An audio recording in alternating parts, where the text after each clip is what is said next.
Hi everybody! Welcome to week 12 of our English 1020 online course.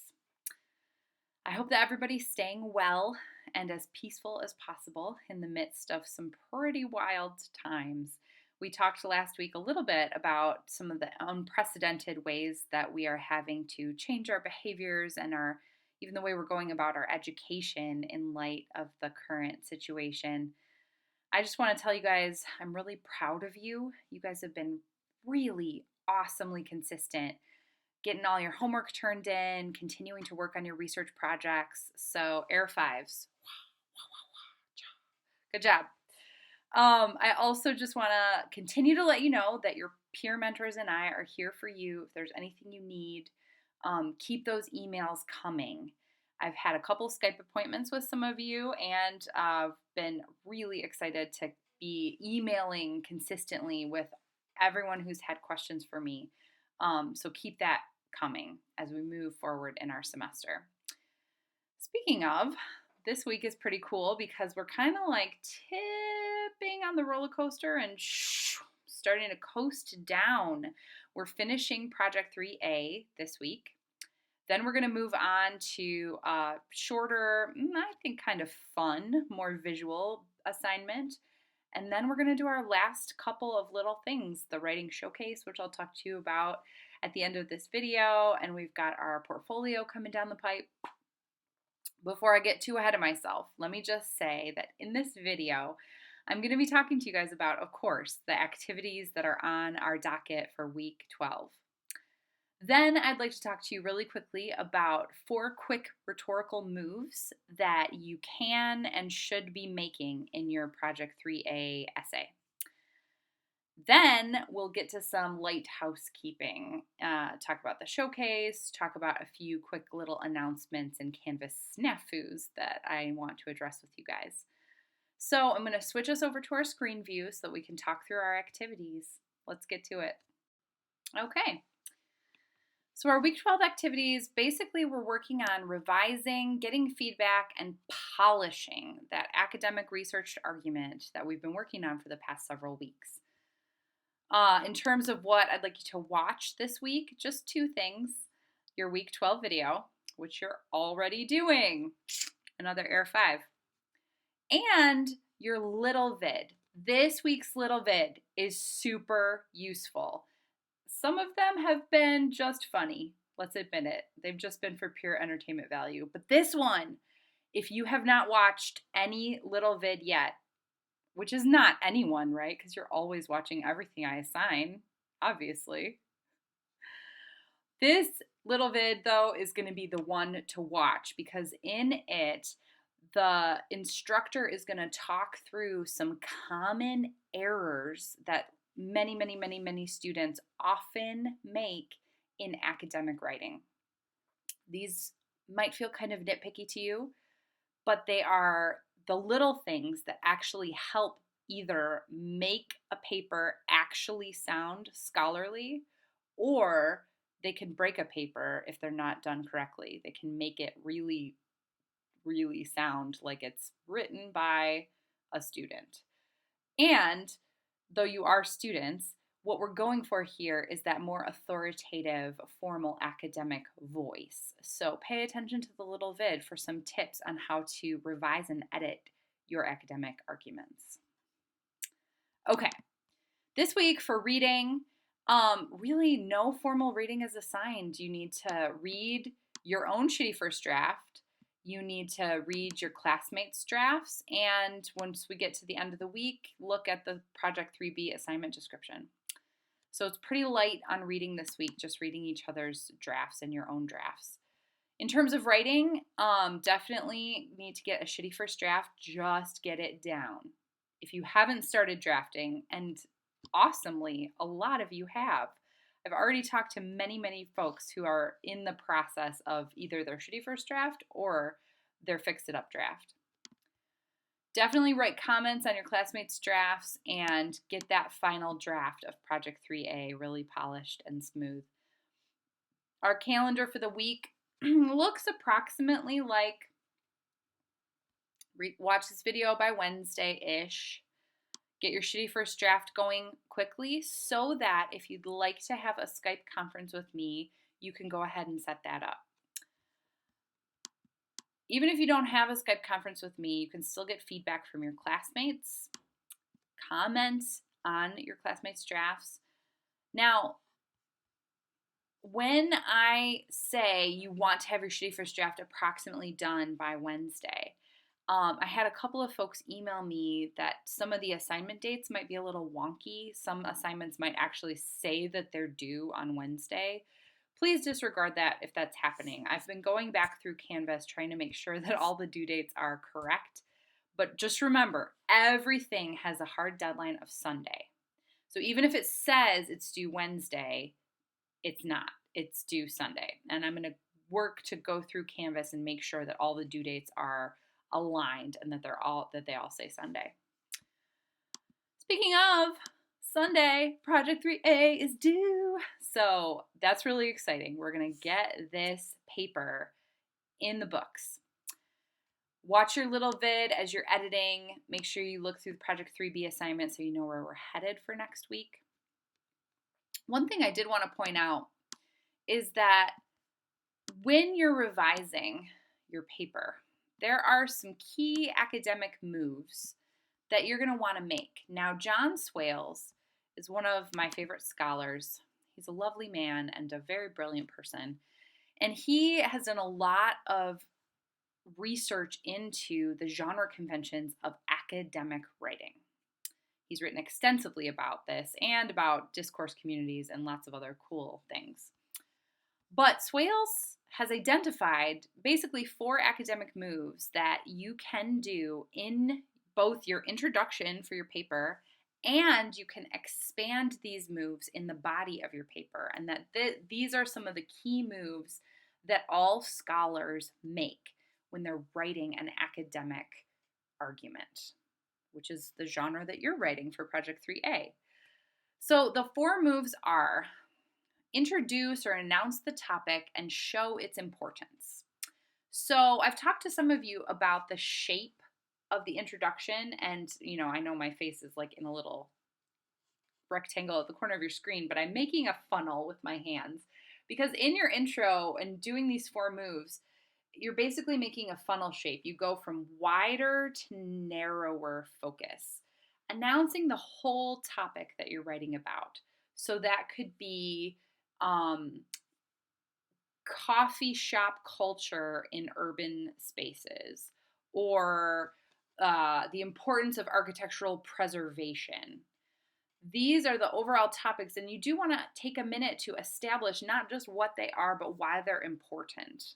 And here I'm going to pause and just say your topic is never important because society forever has always needed it. Okay?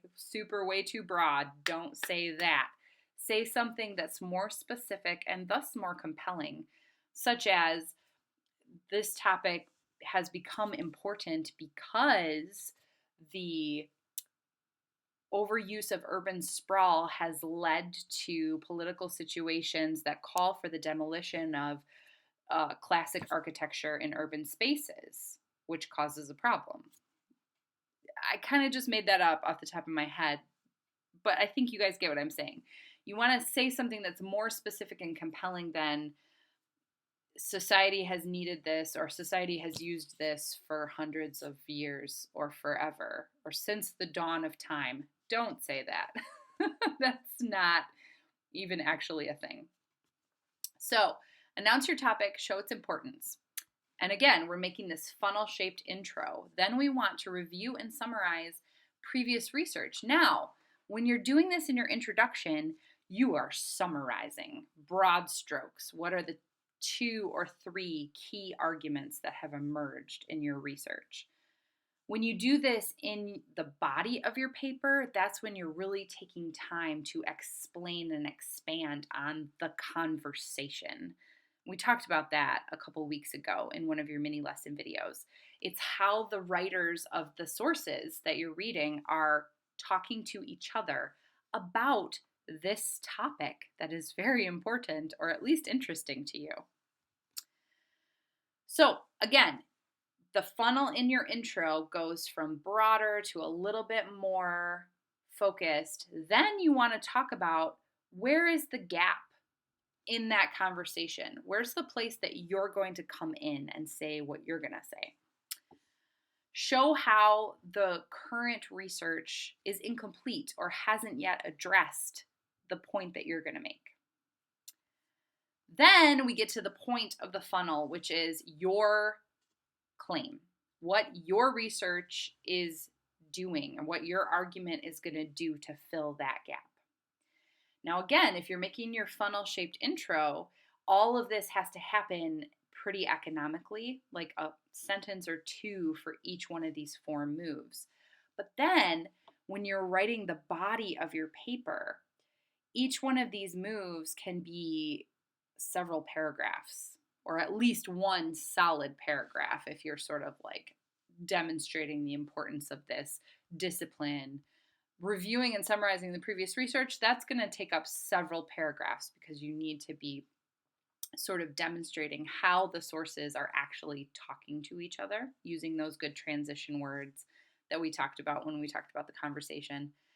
And then when it says introducing your research and filling that gap, that is your claim.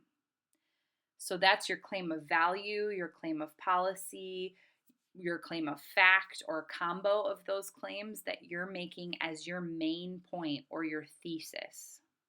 Okay? So I hope that this is helpful as you guys are looking back over your drafts or completing your shitty first drafts, thinking about how the heck am I going to organize this academic argument. Thinking again that we are trying to go for a formal academic tone and style that will be compelling to fellow scholars in the field. Okay, I think that that's all I had for you in terms of content for the week. So I'm going to pull us back to our full view and we'll talk about a few housekeeping items. Okay, so a few housekeeping items regarding our class this week. I think I already mentioned the first one, which was the Wednesday due date. That is a phantom. There is no such thing. I'm going to be fixing that in Canvas. Everything is due on Sunday. It's always due on Sunday. So please nobody have heart palpitations or shortness of breath about that. Please don't have shortness of breath at all. Good Lord. Anyways, another thing that I wanted to talk about. I got an email from a concerned student who brought this to my attention. I was so grateful. It seems that I have erroneously, incorrectly left an assignment embedded into our assignment, which is called the reflection letter. So you might have seen this as you were looking at the Project 3A assignment description. And the instructions are either vague or non-existent for this reflection letter that's also in the rubric. It is something that I used to assign, and I am not going to assign it this semester, especially in light of our situation with the pandemic, etc. What I am going to do is just give everybody the points in the rubric for the reflection letter. So it will be almost like free extra credit for everybody.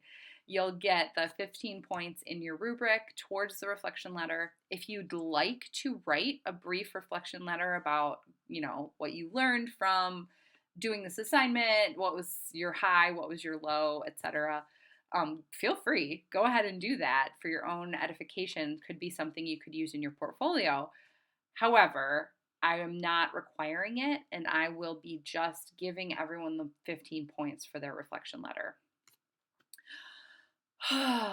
Take those deep and calming breaths. So, no Wednesday assignment is due. Everything's due on Sunday. No reflection letter is required. I'll just be giving everyone the points for that. The last thing, which I'm really excited about, is that we as a group in the CLC, the Composition Learning Community, we have figured out what we're going to do with the writing showcase, because we can't meet in person, because that would be a lot of people in the room. So what we're going to do instead is we're going to have the writing showcase on Facebook Live. It's only going to be for an hour, but your requirements in that assignment are going to be narrower also. So everyone will be required to join in the Facebook Live event. However, you only need to be there for about 15 minutes at a pop. And we are all going to think together about what we would want to post to the CLC Facebook page that would sort of celebrate or showcase the writing work that we've done in English 1020 so far this semester. So you'll see that I have a couple of discussion threads coming up in the next couple of weeks to help us brainstorm and think about what we might want to do and or how we might want to interact on Facebook for our Facebook Live Writing Showcase. So keep your eyes peeled for those and get excited, get hype. We're all going to meet on Facebook Live. This will be my first time doing a Facebook Live, so please try not to laugh too hard at me. But I am excited about it. I think it's going to be really fun. I think that's it. Assignments, reflection letter, showcase, all the good stuff. Keep those emails coming. Hang in there. Keep calm and keep writing. I'll see you next week in our video. Bye, everybody.